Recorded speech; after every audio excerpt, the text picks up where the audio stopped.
Good morning, dear students. I am your English teacher, Ms. Rita Yadav. I welcome you all on my English channel. Today in this video, we are going to take poem, and this poem part 2. The name of the poem is The Solitary Reaper, written by William Wordsworth. Dear children, in part 1 I have made you understand about the stanzas and explanation stanza wise I have already given. Also I have given the meaning of each hard word coming in the stanzas. So let's have a quick recap. I am going to make you understand the summary in short of Solitary Reaper. In The Solitary Reaper, the poet asks the reader to listen carefully to a Scottish girl who is singing to herself while reaping alone in the field. The poet is enamored with the girl's voice, insisting that she sounds better than the birds in spring. He desperately wants to know the meaning of her sorrowful song, as she can't quite make out the word. In the end, he resigned himself to never knowing about, continue to sing of the song even as he is too far to hear it. Here is the form. This poem is written completely in 4 stanzas. Each 4 stanza is having 8 lines. In first stanza, poet had described about the setting of the scene.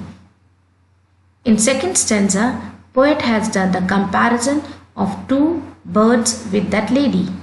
The birds were the nightingale and the cuckoo. In the third stanza, poet is wondering about what is the meaning of the song this lady was singing, and also wants to know the meaning of the song. In fourth stanza, the poet is having a lasting impact of the song on himself. The rhyming scheme of the poem is AB, AB, CC, DD. Okay, now we move to figure of speech.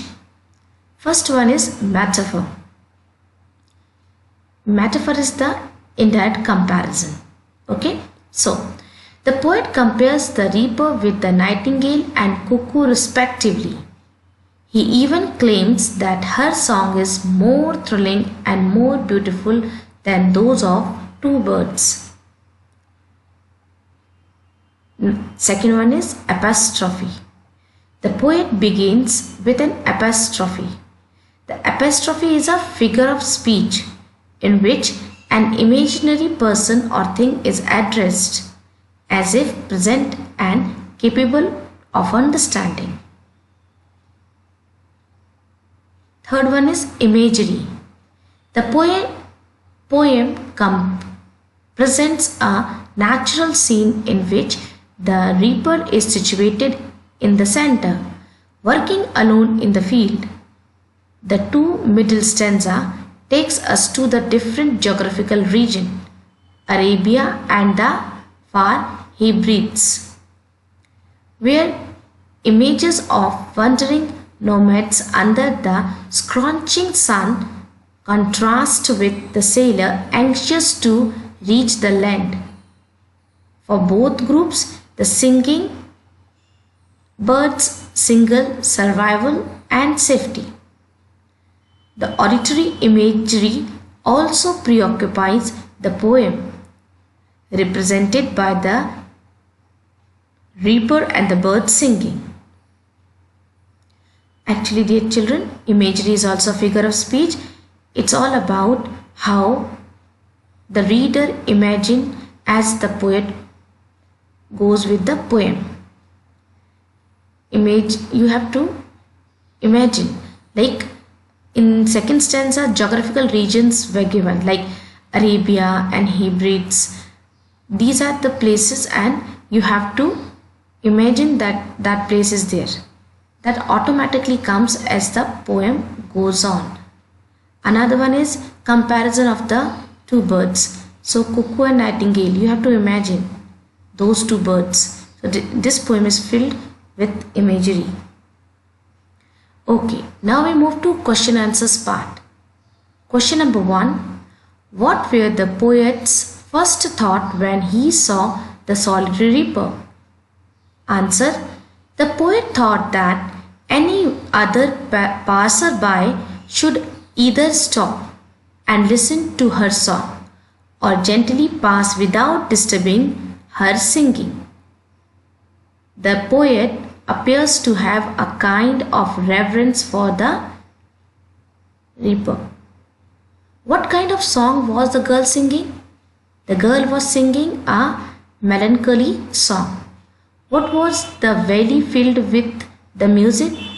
Why was the valley filled with the music? Answer 3.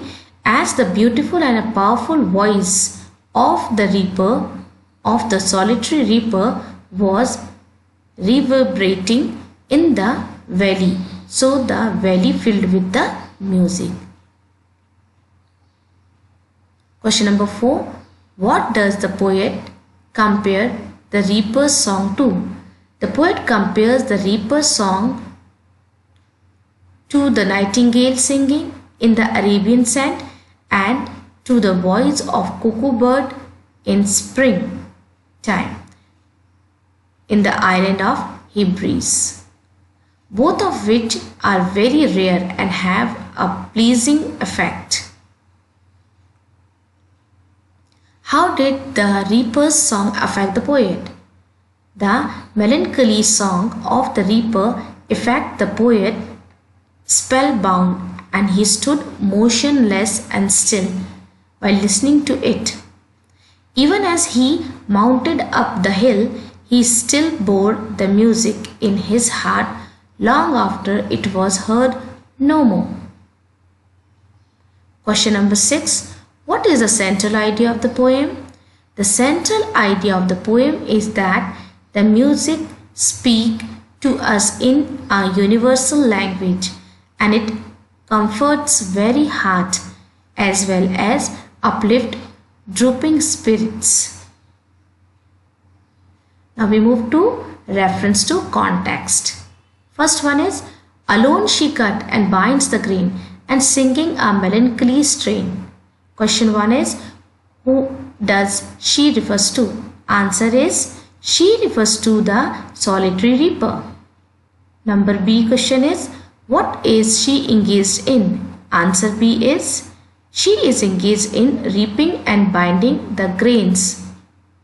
Question C, what do you understand by melancholy strain? It means sad song.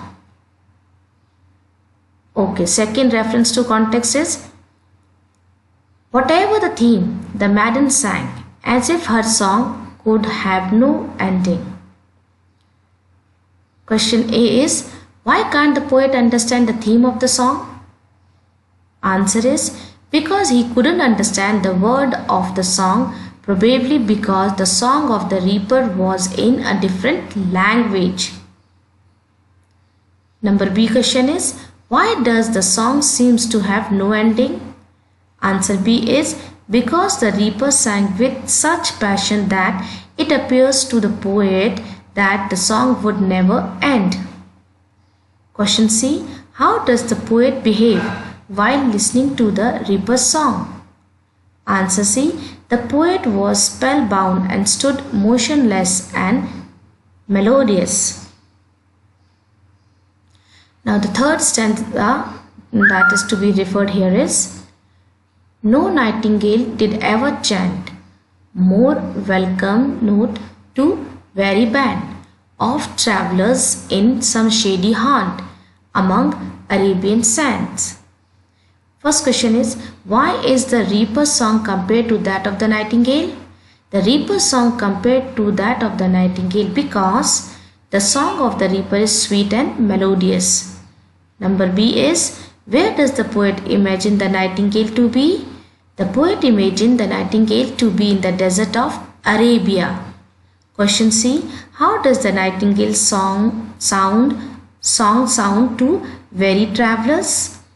It is just like a welcoming note that refresh and bring hope to weary travelers of finding an oasis nearby. Okay dear children, now we move to question on this homework part. Read and understand the poem, summary, poetic device, explanation of each stanza's rhyming scheme. This, dear children, you have to understand and you have to read. Now we move to the writing part. You have to write and learn word meaning, question answers, reference to context in your classwork copy. Dear students, here I have completed poem The Solitary Reaper. I hope you have understood it. For more easy understanding, you can refer to part 1 of Solitary Reaper also. So here I wind up. Thank you. Stay home, stay safe, but steady. Goodbye, good luck.